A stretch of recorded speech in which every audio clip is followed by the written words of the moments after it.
Nacional, estamos en la contratapa de la revista, vamos a ir hasta la hora 19:30 de hoy para hablar de varios temas y algunos de ellos, yo les prometía, son sumamente interesantes, importantes para conocerlos, para indagar, para hurgar sobre ellos y sacar algún tipo de conclusión o entenderlos al menos, buscar entenderlos, y para esto nada mejor que hablar con la psicóloga forense Adriana Savio. Ella es, además de psicóloga, es docente, es asesora, una persona muy clara en sus conceptos, que sin ningún lugar a dudas nos vendrá a ilustrar con su conocimiento al respecto de estos temas que vamos a tratar ahora junto con ella. Creo que le falta hacer cinturón negro, porque además es prácticamente todo dentro de su rama como licenciada en psicología. ¿Cómo le va, Savio? Fabián Sánchez la saluda, buenas tardes.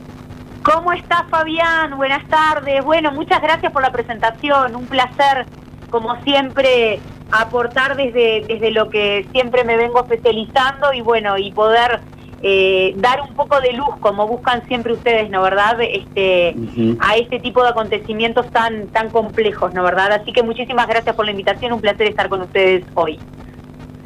Licenciada, creo que a todos nos ha dejado perplejos, al menos, el caso registrado en estas últimas horas de este hombre que mató a su contrincante después de una discusión y se lo dio de comer a los chanchos.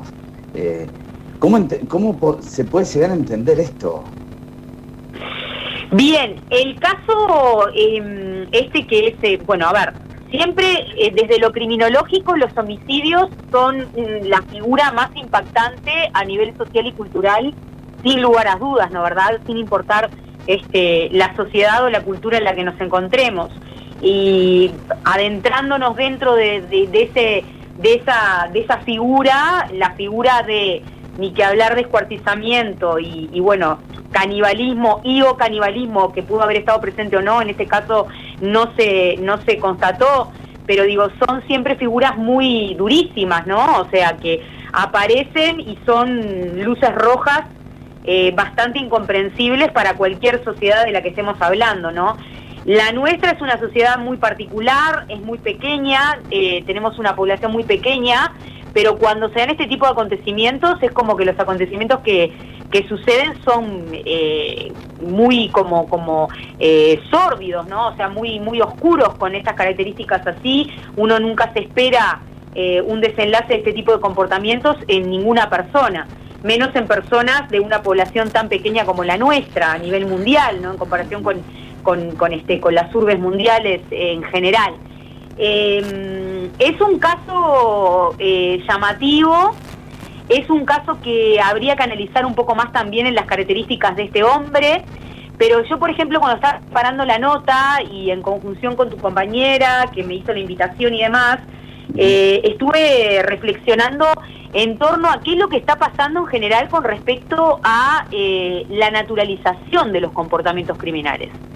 A mí me parece que el fenómeno de la naturalización, de esta instalación de lo criminal como lo, entre comillas, natural o lo esperable, es como que vendría a ser una posible explicación desde lo social y antropológico forense también, porque me parece que este tipo de comportamientos hay que interpretarlos desde ese lugar en una primera instancia y después posteriormente pasar a la parte del perfil del sujeto y qué es lo que le sucedió para pasar a la comisión de un acto criminal con estas características, el ensañamiento, que a mí es uno de los temas que más me preocupa, ¿no? O sea, la ira contenida, ¿no verdad? Por razones X que quizás todavía no se sepan demasiado bien, que conducen a un sujeto a desarrollar un acto de estas características, pero también que habla desde lo criminológico y desde lo que es el perfil criminal de una furia, de un odio contenido contra la persona contra la cual se arremete, ¿no verdad? O sea, no solamente capta a la víctima, la ultima, sino que después tiene el coraje, como dirían mis colegas mexicanos, de, diríamos, desmembrarlo con una moladora y alimentar a los cerdos con las partes de esta víctima, ¿no verdad? Entonces, bueno, tratar de entender desde distintos lugares este comportamiento, ¿no? ¿Qué le pasa a la persona individualmente? ¿Qué nos está pasando a nosotros como sociedad? Que estamos, diríamos, siendo, diríamos, testigos de alguna manera de este tipo de actos que empiezan a irrumpir, ¿no verdad? Yo también marcando un poco el estudio de los casos criminales últimamente, nosotros empezamos el año con un feminicidio, que también fue muy terrible. Los sucesos criminales se están tipificando últimamente a niveles como muy cruentos, ¿no verdad? Como comportamientos muy barbáricos, muy cruentos hacia con la víctima. Y bueno, y creo que esto también tiene que recibir una lectura, ¿no verdad? Vuelvo a repetir, actualmente estamos en una sociedad posmoderna a nivel hasta mundial que muestra la conducta criminal desde un lugar como muy instalado como algo que tiene que ser comprendido, pero que en esta mezcla de querer comprenderlo, la gente también como que trata de involucrarse y conocer más de el comportamiento criminal, pero al mismo tiempo también esto instala determinadas pseudo-naturalizaciones, ¿no? De como, bueno, pasó esto, pero no es tan grave porque ha pasado algo peor, pero bueno, con esa lógica hemos ingresado, por lo menos como país que somos, ¿no verdad?, a niveles criminales que terminan desplegando este tipo de comportamientos criminógenos complejísimos, ¿no verdad? Donde en realidad en nuestro país no era común encontrarnos con este tipo de casos, sin embargo ahora están comenzando a aparecer, ¿no?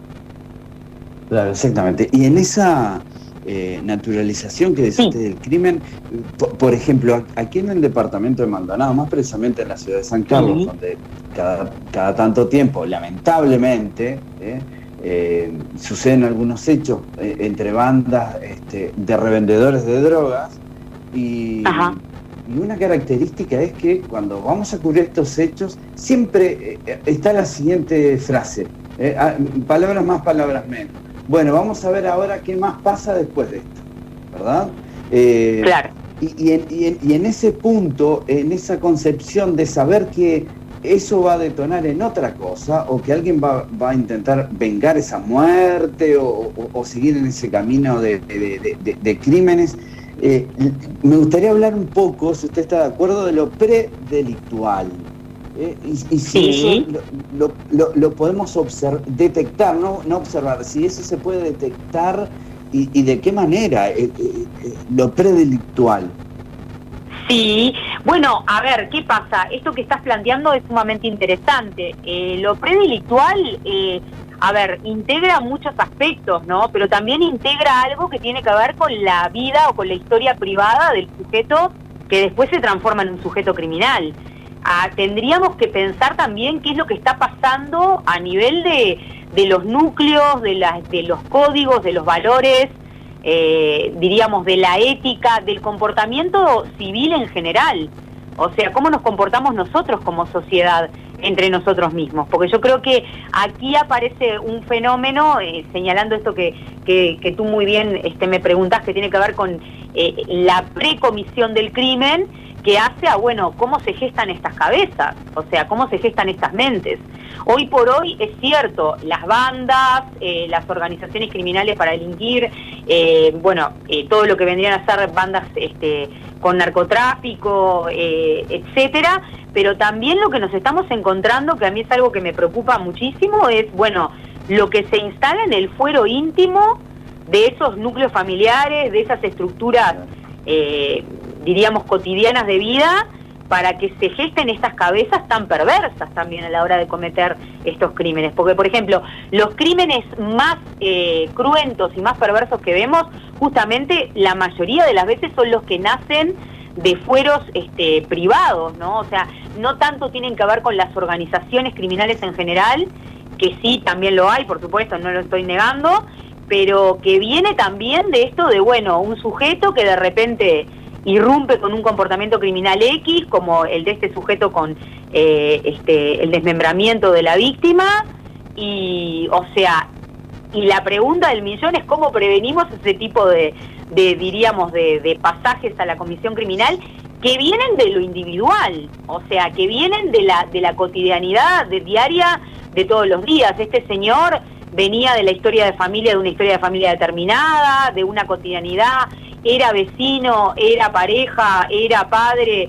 O sea, a ver, ¿qué está pasando en estos núcleos que están fallantes de alguna manera, ¿no? O sea, que están fallidos en algún punto, y que es ahí por donde se nos va al aire a todos socialmente, ¿no? Donde aparecen, diríamos, los desastres más grandes. No yendo demasiado lejos, los fenómenos como los feminicidios, o sea, los niveles altísimos de feminicidios que hemos tenido lamentablemente en nuestro país, que también son actos criminales de índole por lo general sexual, ¿no, verdad? O psicosexual o emocional, que nacen de los núcleos familiares. O sea, entonces, ¿cómo prevenir esto de lo predelictual? También partiendo de, bueno, ¿qué tipo de prevención podemos hacer a nivel de las familias, a nivel de la educación, a nivel de lo que es el manejarse socialmente como ciudadano, a nivel de lo que es la figura del ciudadano con sus responsabilidades, con el ser buen vecino, con el ser buen, diríamos, compañero, etcétera, ¿no, verdad? A mí me parece que por ahí también hay que, diríamos, tirar cabos para analizar, porque, a ver, esto es como diríamos la serpiente que se come la cola, ¿no? O sea, por un lado está la parte privada, el fuero privado del ámbito predilectual de un posible criminal que quizás nunca delinquió y de repente delinque de un día para el otro, cometiendo actos así, como por ejemplo también tenemos gente que nace en historias transgeneracionales donde son familias que han cometido crímenes toda su vida, y bueno, y configuran esto que tú decís, ¿no? Bandas, organizaciones que terminan alimentando el crimen en sí mismo, que aumenta por las dos partes, diríamos, ¿no, verdad? O sea, yo creo que los dos polos que visibles, que por un lado lo vemos en las organizaciones criminales y por el otro lado lo vemos reventando en casos como estos que estamos analizando ahora, tienen que ser estudiados y tienen que ser contenidos de alguna manera, ¿no? Es un gran sistema de pesos y contrapesos, ¿no? La sociedad. Y el fenómeno criminal, claro, es una respuesta errada, obviamente, iatrogénica, patológica, que está dando una sociedad. Entonces hay que analizarlo como eso también, ¿no? Como diríamos, las consecuencias que genera una patología, algo que está pasando que no estamos viendo, que no estamos atajando y que se nos está escapando. Y bueno, justamente eso, cuando nosotros perfilamos, analizamos eso, ¿no? O sea, qué muestra ese tipo de conductas, que bueno, que pueda estar señalándonos por dónde podemos ir para poder bajar esos niveles de violencia o esos niveles diríamos, de desajuste social, ¿no, verdad? En el caso de este hombre que comete este improperio, este acto criminal terrible, él ya tenía antecedentes criminales por asaltos a mano armada, ya había antecedentes criminales en él, pero no de estas características. Es un caso que hay que analizarlo mucho también específicamente en sí mismo, porque digo, a ver, habría que analizar también mucho las estructuras psicológicas del sujeto, porque digo, este tipo de desempeño criminal de desmembrar a alguien, como por ejemplo, que en realidad en tipificación está muy asociado también a la comisión de canibalismo y la figura del vilipendio, por ejemplo, que es usurpación de la paz diríamos, de los cuerpos, se asocia directamente a perfiles psicológicos muy complicados, que hay uno en 1000 casos, por ejemplo, ¿no? Pero quiero decir, habría que estudiarlo bien en el caso específicamente de él, ¿no, verdad? O sea, cómo puede llegar a la comisión de un acto así. Sí les digo que desde el punto de vista científico, especializado, seguramente pasó por una especie de tormenta psicopática, de una furia incontenible que lo lleva a cometer este tipo de casos. Habría que ver si no hay antecedentes en él de aspectos médicos también, de índole que tenga que ver más con comportamientos epilépticos descontrolados, etcétera, porque eso también a veces aparece en este tipo de desenlaces criminales tan sangrientos, pero bueno, de todas maneras no podemos dejar de darle una lectura social, ¿no, verdad? O sea, algo pasó con este sujeto que llegó a este tipo de desenlace, ¿no, verdad? Yo, por ejemplo, recordaba mucho la combinación con el perfil de el homicida de Roldán, no sé si tú te acordás. Sí, sí, claro. Bueno, y tiene características así, o sea, muy de su forma, de su modus operandi, de su manera de ser, el acercamiento a la víctima y cómo elige exterminarlo. También ese es el punto. O sea, acá lo que aparece en este sujeto es no solamente el último, sino que lo desaparezco. Entonces, esa lectura marca la diferencia entre un perfil de estas características con otro perfil de otro homicida genérico, distinto, ¿no, verdad? O puntual. O sea, esto es como no solamente el último, sino que me deshago de absolutamente todo para que nadie lo encuentre, pero aparte hay vilipendio, ¿no? O sea, hay adulteración de la paz de los muertos, como se llama así la figura legal, por esto de no solamente descuartizarlo, sino que dárselo a comer a las bestias, ¿no? O sea, o sea, tiene toda una connotación muy dura de fondo, ¿no? Y un odio que a mí es lo que más me preocupa, o sea, un móvil de odio muy fuerte que está expresando a través de una expresión criminal terrible, que bueno, que hay que ver, a ver, diríamos, de dónde proviene eso, ¿no? Más allá de el caso en sí mismo individual, también pensarlo, bueno, socialmente, ¿no? ¿Qué está pasando con esto de, como en sociedad de nosotros, con esto de manejar las iras, manejar las furias, manejar las impotencias, las broncas, las tristezas, las depresiones, ¿no? Y cómo se empalma en la conducta criminal. Perdón que capaz que me extendí demasiado. No, está bien. Pensando desde hace un tiempo ya buscándole explicaciones a algunos hechos que han ocurrido aquí en el departamento de Maldonado, siempre me he preguntado y buscando incluso información técnica al respecto, si el hombre nace malo o se hace malo después con los años, pero agrego más todavía a esto, y últimamente me desvela conocer si las sociedades nacen malas o si se transforman en sociedades malas en sí mismas, que generan hechos de violencia, porque digo, si se va construyendo una sociedad, no quiero reincidir siempre con la ciudad de San Carlos, pero me parece que es el ejemplo más a mano que tengo ahora en comparación de población, incluso con la capital de Maldonado, que no tenemos muchas veces el mismo nivel de violencia con el cual se cometen los crímenes como en San Carlos, o no hay visiblemente al menos esa disputa de territorio. Yo digo, bueno, ¿será que son casos individuales? ¿O es la sociedad que hay que meterse ahí? Usted como psicóloga lo sabrá obviamente a la perfección. Esto sí hay que hacer un trabajo más bien con la sociedad en sí, o en casos individuales, ¿no? ¿Cómo calificar esto? ¿Cómo clasificar esto mejor? Mira, sí, en realidad, a ver, yo te lo voy a responder con un pensamiento. Cuando se pierde la palabra, pero no la palabra moral, no en ese sentido lo estoy diciendo, cuando se pierde la estructura de la palabra, ahí estamos en problemas. Yo lo que creo que es un fenómeno que, a ver, tiene que ver con que cuando el ser humano en general pierde la confianza en que la palabra pueda transmitir el malestar que quiere expresar, se pasa directamente al acto.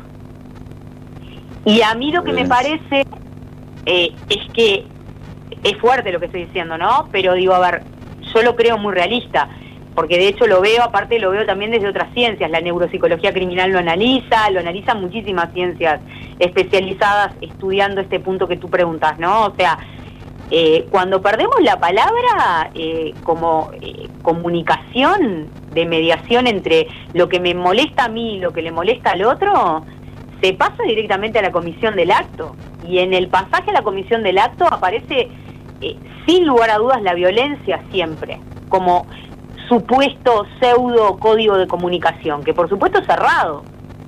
Entonces ahí estamos en problemas. ¿Cuándo se pierde la palabra? Y bueno, cuando aparecen depresiones tremendas, cuando las poblaciones están deprimidas, cuando estamos pasando por periodos complejísimos. Cuidado que no estoy haciendo una justificación de los actos criminales, no que no se me interprete, pero quiero decir, nosotros venimos de una pandemia, hubieron grandes periodos de terror social que se instalaron, de que nos vamos a morir, que qué nos va a pasar a todos, que es el final de todo. Entonces, bueno, empiezan a instalarse circunstancias que a nosotros como seres humanos, que somos seres gregarios, que necesitamos el contacto para vivir con otros, que nos empiezan como a limitar el fenómeno de la comunicación con la palabra. Y eso aumenta, pero en progresión geométrica, el comportamiento violento, sin lugar a dudas. Pero no se le puede poner un segundo de duda a eso. Entonces, desde ese punto, sí, primero quizás sea social y tengamos que ver qué pasa. Y no sé, quizás no sea sociedades buenas o sociedades malas. Yo creo que las sociedades son sociedades, tienen de todo, aspectos, fortalezas y debilidades.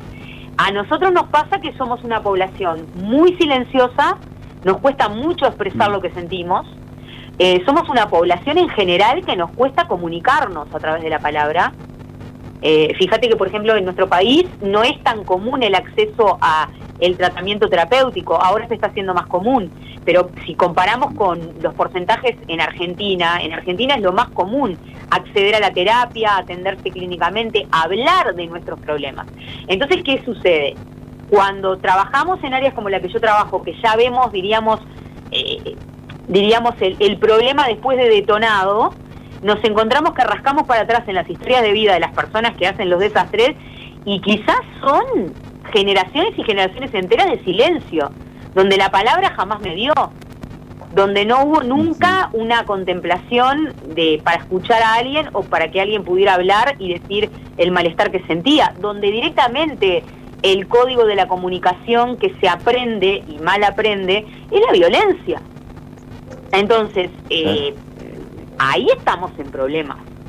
Ahí estamos en problemas importantes, porque a su vez es como yo te decía recién, ¿no? ¿Qué pasa cuando este corte con la comunicación con el que tenemos al lado se suma a, por ejemplo, series en Netflix a nivel, claro, que muestran, bueno, muestro esto, muestro lo otro. Cuando a mí, por ejemplo, me llegó el caso de este hombre, de los cerdos, yo lo primero que me acordé, y no puedo faltarte a la verdad, es en la película El silencio de los inocentes.